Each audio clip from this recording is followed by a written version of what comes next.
Hello everyone, welcome back in this video lecture.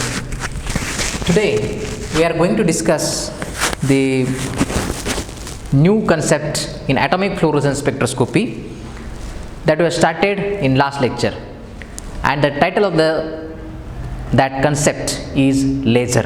Okay, so this laser, actually it is an acronym LASER, laser. Okay, so what is this laser? Laser is the acronym. This acronym stands for light amplification by stimulated emission of radiation. Light amplification by stimulated emission of radiation. Actually, this laser is a device. This laser is a device, and that is made, or that is framed in such a way that it emits or it gives out a high intensity radiation. It gives out or it emits high intensity radiation. We are all familiar with these lasers. There are many uses of laser light that we have already seen in our day-to-day life. Okay, so these laser lights can also be used for operative treatment in medicinal chemistry, in medical science. Okay, so these lasers can also be used for the pointing devices in our presentation. Then these lasers can also be used for as a source for high intensity radiation in different spectroscopic techniques such as atomic fluorescence spectroscopy, that is AFS. Okay, so what is this actually device? This laser device is made in such a way that it is emitting continuously, spontaneously high intensity radiations. Okay, so the intensity of that radiations is very high. The very first laser that has been prepared is known as ruby laser. The name of that laser is called as ruby laser, RUBY, ruby laser, and hence we have to study the basic things about this ruby laser. Why we are learning, why we are studying this laser here? Okay, here the lasers are, the laser light or the lasers devices can be used as a source of radiation, in AFS, that is atomic fluorescence spectroscopy. Okay, just like plasma that we have seen in atomic plasma spectroscopy. Okay, so in the same way the lasers can also be used as a source. Okay, source of light or source of radiations. So ruby laser is the first laser that have been prepared in the world first time. So how it is prepared actually? So it consists of a crystalline alumina, that is Al2O3. It consists of crystalline alumina,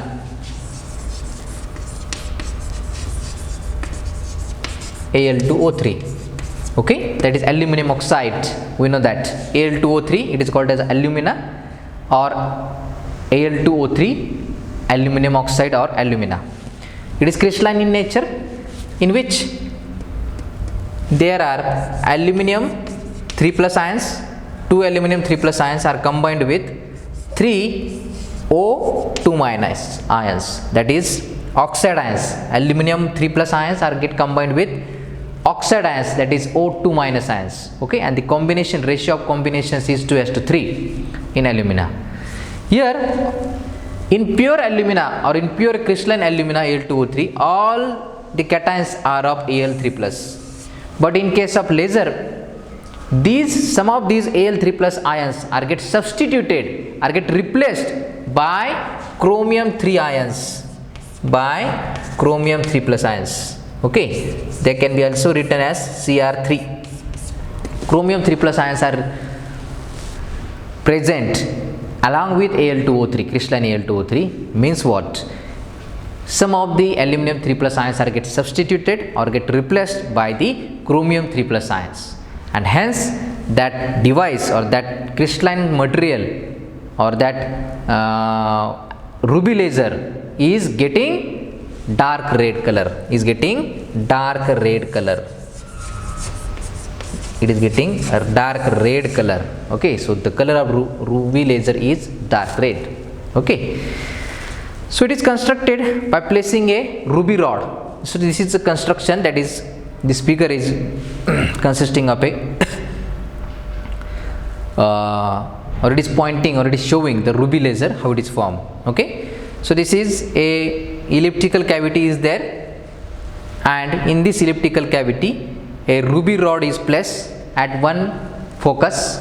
The ruby rod means the material of that rod is made by Al2O3 along with some chromium 3 plus ions. Okay, it is get placed at the one end of this elliptical cavity, and on the other end the flash lamp is situated, or the flash lamp is fitted here. Okay, and here the elliptical cavity is made in such a way that the reflections made by this flash lamp are not lost, or due to this elliptical curvature they are in the same area. Okay, so all the radiations they are emitted, they are in the same area of that ruby laser. Okay, so the flash lamp is placed near to this ruby rod, and this is a mirror, this is fully reflective mirror. On the other end there is also a mirror, it is called partially reflective mirror, and when the radiations are passed, the flash lamp is pulsing, the flash lamp is pumping the light. Okay, and that light is get absorbed by this alumina ruby rod. Okay, in which chromium 3 plus ions are get absorbed, they are get excited. We are going to see the details of that process, how it is happening. Okay, so this is the ruby rod, and once the light is radiated, okay, it is get focus onto the other end of this elliptical cavity, and when it is comes out from this mirror, it is called output radiation. Okay, it is called output radiation. Okay, so this is the construction of this ruby laser. Now what is actually happening in this ruby laser? Okay, so with this flash lamp is used for the as a source for light, and that light is get absorbed by the chromium 3 plus ions present in the alumina. That light is get absorbed by the chromium 3 plus ions in the alumina. Okay, and these chromium 3 plus ions are get excited to F coordinate 2 and F coordinate 1. These are the excited states of the chromium 3 plus. Okay, these excited states, what are these excited states? That we are already seen, we already studied in coordination chemistry last year. Okay, so chromium 3 plus ions is there. Chromium 3 plus is nothing but D3 system. Okay, so it is D3 system. So D3 means there are 3 electrons in the d orbital of chromium 3 metal ion. Okay, so there are number of ground state as well as number of excited states are possible, and there is one ground state. Okay, so all the chromium ions previously, before absorbing the radiation from this flash lamp, they are at the ground state level.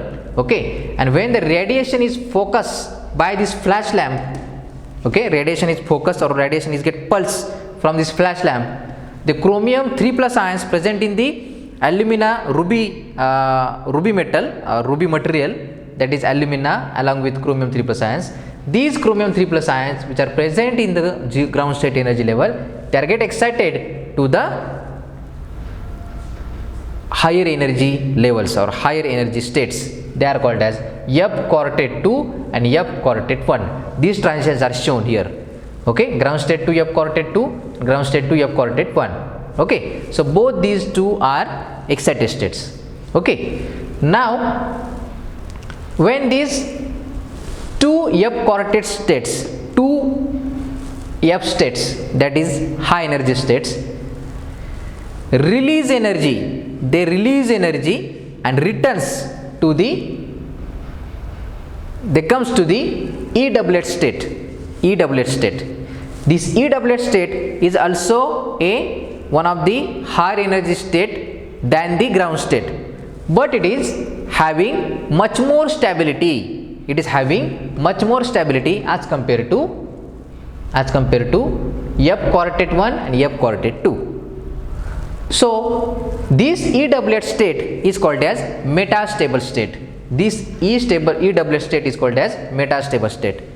As the energy of E doublet state is less than the F coordinate 1 and F coordinate 2, when the chromium 3 plus ions are coming down from this F coordinate state to E doublet state, they are releasing energy. Okay, and most of the chromium 3 plus ions are now in the E doublet state. Hence, this state, as the stability of this E doublet state is higher, greater than the F coordinate states, it is called metastable state. It is not the ground state, it is not the higher energy state, but it is called as metastable state, means the stability of that state is in between the ground state and the higher energy state, ground state energy and higher energy state. Okay, so this is the E doublet, which is metastable state. Now the next term is population inversion. So what is this population inversion? Sorry, before going to see the population inversion, when the chromium 3 plus ions, when they are now in the E doublet state, okay, so let us consider that we are having more number of chromium 3 plus ions are in the E doublet state as compared to ground state as well as the higher energetic F coordinate states. Means what? The population, there is high population of excited state chromium 3 plus ions in the E doublet state. Okay, and this is called metastable state. When these metastable chromium 3 plus ions which are present in the metastable E doublet state returns to the ground state energy level, again they emit radiations, and this radiation emission occurs at 693.4 nanometer. Okay, so this is the wavelength of emitted radiation. From the ruby laser. Okay, and this light is having in the range visible. This is in the visible region. So that's why human eyes are able to see that light as a ruby red light, okay, and we call it as a lasers, ruby laser light. Okay, the wavelength of that emitted radiations from this E doublet state, which is a metastable state, to the ground state, when this emission occurs, that radiation occurs at a wavelength of 693.4 nanometer. Okay, so this is the concept of laser. Okay, why we call it as a light amplification by stimulated emission of radiation. Okay, population inversion is the next term. So population, we know that population of the any species, okay, we call it as a number of that species in particular area, in particular space, we call it as a population.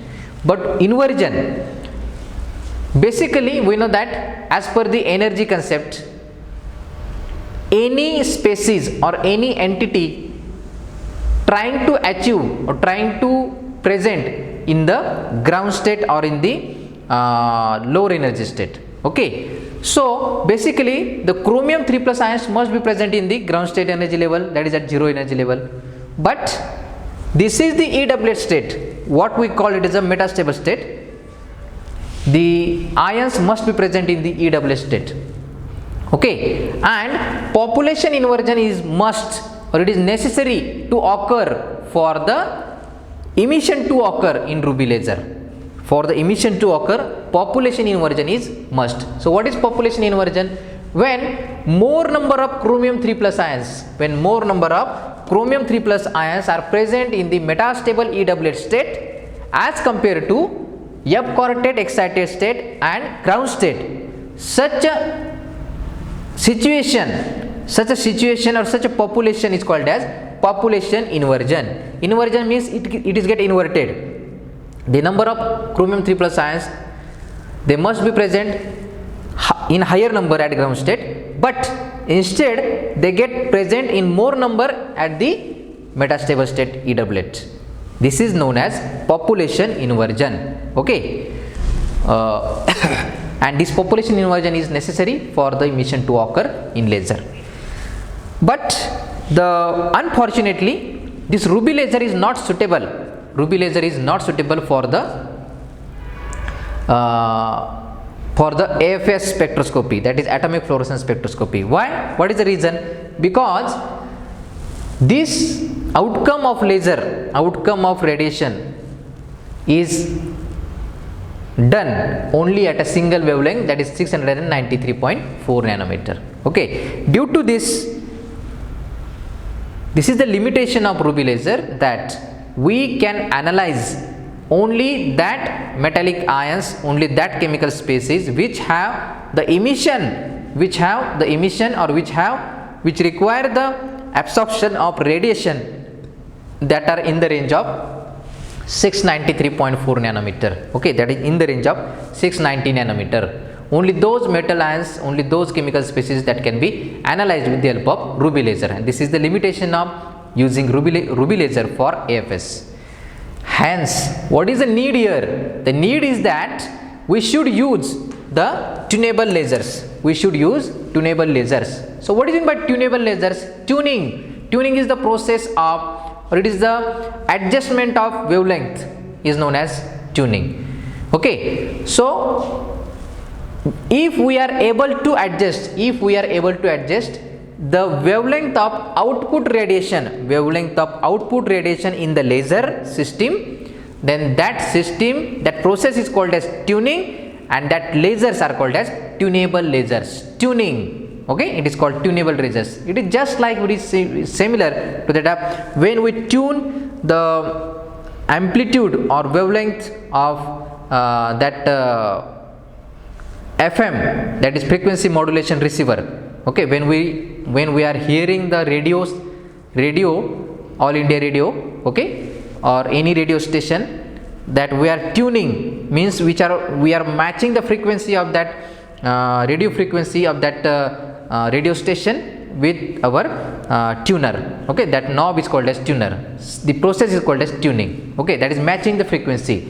Okay, so when we are able to tune the frequency or wavelength of the output radiation in the laser system, that lasers are called as tunable lasers. Okay, and this is the need in the multi-elemental analysis. This is the need that we should have tunable lasers for the multi-elemental analysis. That means we can use a single laser. For different types, more number of elements in the sample. Now, out of these, or other than this ruby laser, some excimer lasers are now used in the atomic fluorescence spectrophotometers. Okay, so what are these excimer lasers? These excimer lasers are nothing but it is a gaseous mixture of helium and fluorine. Gaseous mixture of helium and fluorine. Okay, along with argon or krypton or xenon. Argon, krypton or xenon. All these are noble gases. So gaseous mixture of helium and fluorine along with some portion of these noble gases, argon, krypton or xenon, it is called as excimer lasers. So what are these excimer lasers? Excimer or excimer, whatever you call it. Okay, actually it is a short form of excited dimer.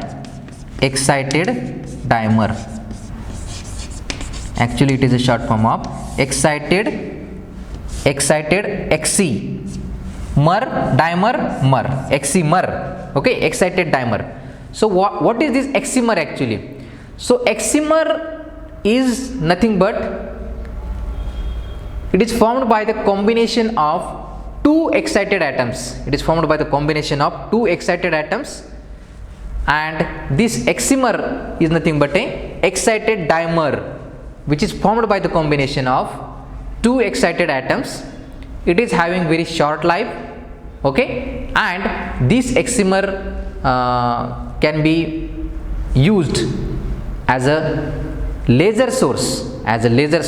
Okay, and why they can be used as laser source? Because when these excited dimer molecules, that is excimers, when they irradiate, when they dissociates, they spontaneously emit radiation.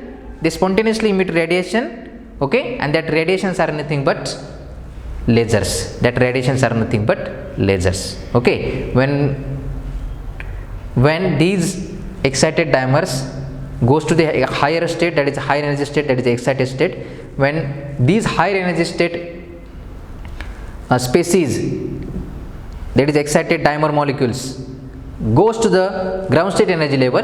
Okay, so when falling down to the ground state energy level, they emit radiations, and that emitted radiations are in the high intensity radiations, and hence we call them as a lasers. Okay, so these are known as excited dimer lasers or excimer lasers. Okay, so today in this video, in this lecture, we have studied about what is meant by laser, then how it is prepared, which is the first laser, that is ruby laser, construction and working of that ruby laser, and the chemistry, how that lasers or how that light is get amplified or get intensified by that process we called we studied here. Okay, then two to three important terms are there: metastable state, population inversion, and lastly we have seen about the excited dimer, that is excimer lasers. Okay,